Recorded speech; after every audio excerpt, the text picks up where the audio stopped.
Hey, what's cooking, kids? I'm Nemo Toadstool, and I'm annoyed. I mean, it's totally unjustified, but still. Okay, so you know when you bring home a new puppy and it piddles on the rug, and you have to take a rolled up newspaper to its nose to get it to understand that it did something wrong? Well, your old buddy Nemo kind of feels like that puppy today. Here's what's up. A few days ago, I noticed that a band that I listened to a lot in college had dropped a new video here on YouTube. Now, I don't really know if I'm even allowed to say the name of the band anymore, so let's just call them Dipsnot. Anyway, I thought, I could really use some visibility here anyway, and let's see what Dipsnot's up to. So I did the whole reaction video, and I made sure all of my clips were under 30 seconds, and that I provided ample commentary, and I said please and thank you and all that rot. And then I entered the slings and arrows that come with rural internet connection. Yes, I am running 2 megs up, so uploading videos here is a little bit on the excruciating side. But I wanted to make sure that my reaction to the Chapeltown Rag was fully uploaded and ready to go, so that by the time you got out of bed, that you could just roll out of your cocoon of blissful slumber and dive into a new metal reaction. And then about 2 minutes into the premiere, it happened. Blocked.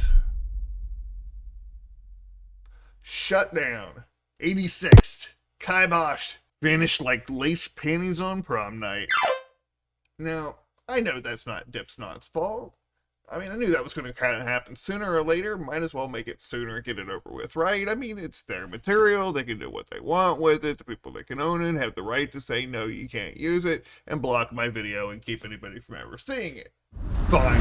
So, the rules clearly aren't what I thought they were.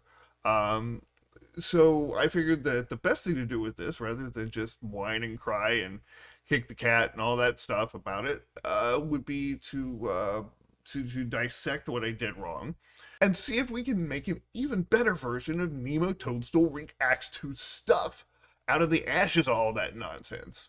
And I think you're really going to dig this. So let's go ahead and talk about the Chapeltown Rag, okay? Frontman Corey Taylor states that this song is about the various manipulations that can happen when social media meets media itself. What?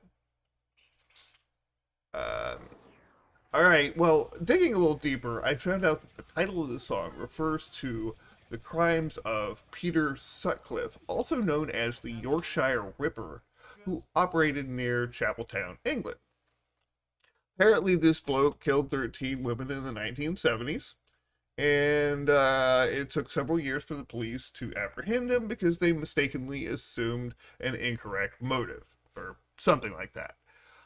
Anyway, that's not what this song is about. Slayer did it way back in 1990 with Dead Skin Mask, a thrash metal romp through the mind of serial killer Ed Gein. It seems at that time the old gods of metal were fascinated with this guy's proclivity for keeping human remains as household knickknacks. Ghost, the Black Dahlia murder, Dillinger escape plan, and hosts of others have piled on over the years. Heck, if you really want serial killer inspired rock, you could even go straight to the source. I don't care whether he actually killed anybody. Charles Manson was the most famous killer of my youth, and his album, Lie, the Love and Terror Cult, proved that he had a lot of hurt left to give. If you don't believe me, check out this track called Garbage Dump. You could feed the world with my garbage dump. You could feed the world with my garbage dump. You could feed the world with my garbage dump. That sums it up in one big lump. Charming, don't you think? Okay, so we're all on the same page that writing songs about serial killers is passé, and there's no daggone reason for anybody to do it anymore. Except, like I said, this song really isn't about the Yorkshire Ripper, or Chapeltown for that matter. And to be totally honest with you, I don't see how it qualifies as a rag either. A rag, in musical terms, is a style of jazz characterized by elaborately syncopated rhythms and a steadily accented accompaniment. Just to give you a bit of context, this is an excerpt from the Charleston Rag, written by early jazz pioneer Eubie Blake in 1899 and performed in 1972.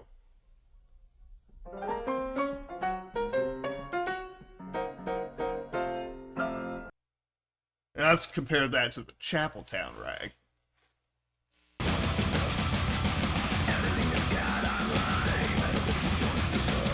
Once again, in case you're having trouble picking up on the subtle difference between the two, the Charleston Rag by Eubie Blake,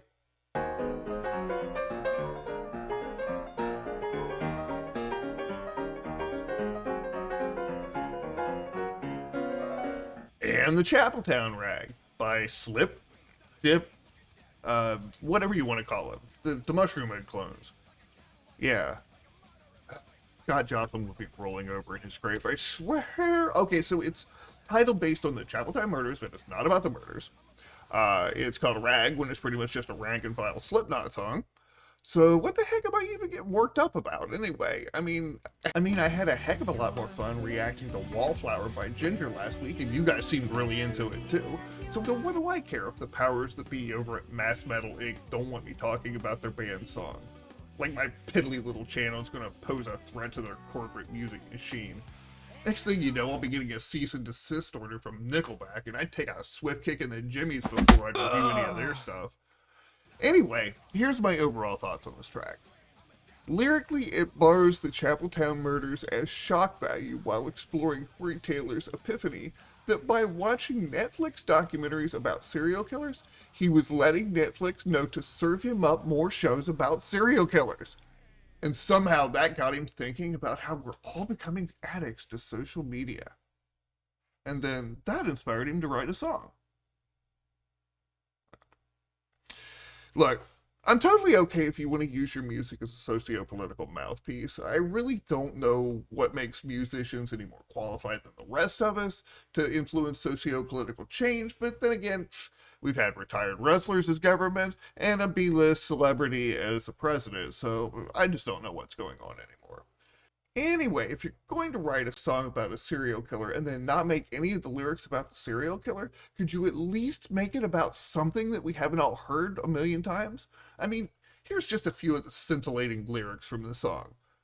Read all about it if you want to know. Everything is God online. Now, what random angry metal lyric generator extruded that steaming pile of horse plop? It's like Corey went diving in Trent Reznor's personal word dumpster, grabbed a few handfuls of stale words and whipped, yeah, I think I can work with these. Gee, the internet is sucking us in when we're all following along like lemmings off a cliff. I don't know how to tell you this, Professor, but if you're just waking up to that fact now, there's a lot you need to catch up on, buddy. So lyrically, no new territory here at all, which fits perfectly with the music. Again, nothing wrong with this song. If I put it on a YouTube playlist while I was on a road trip and this song just happened to come on, I probably wouldn't skip it. I'd just think, okay, yeah, some random song by Slipknot. Cool, I can deal with that for 4 minutes, whatever. It's loud, it's brash, and as the video ardently wants you to know, the crowd goes berserk over it. But if I never heard the song again, I don't think I'd miss it much. Now, some of you might be thinking that this video and my reaction is just sour grapes because I did something I technically wasn't supposed to and I got my nose smacked for it. And yep, you're right, that's part of it. But part of it is also that so much of the accessible hard rock and metal out there is just the same old stuff served up over and over again. I mean, I'd rather see a Saint Anger level dumpster fire that at least tried to explore new musical and lyrical territory than another serving of angsty twaddle disguised as an anthem for the disaffected generation. Blah, blah. This again? Now, look, you're welcome to disagree with any and all of this. There's a chance that I'll even disagree with myself down the road. Who knows? But whether you think I'm spot on or you think I'm full of beans, I hope that you dig the new direction of this show. there are a slew of reactors out there going, ooh, I really like this, and ooh, that song is so amazing. But I don't think that's really the right direction for me, and I really would prefer to have a show that had a little bit more substance to it, even if that substance is just my unfounded opinion, okay? Alright, so let me know your thoughts on that, or just your thoughts in general, and if you haven't already, then do me a favor, like this video, subscribe to my channel, and then ring my bell so I can notify you each and every time I release one of these reaction videos, okay? That would just tickle me pink, alright? Well, that's it. I'm done with this for today. Until next time, I'm Nemo Toadstool saying, always wipe from back to front. See ya. Way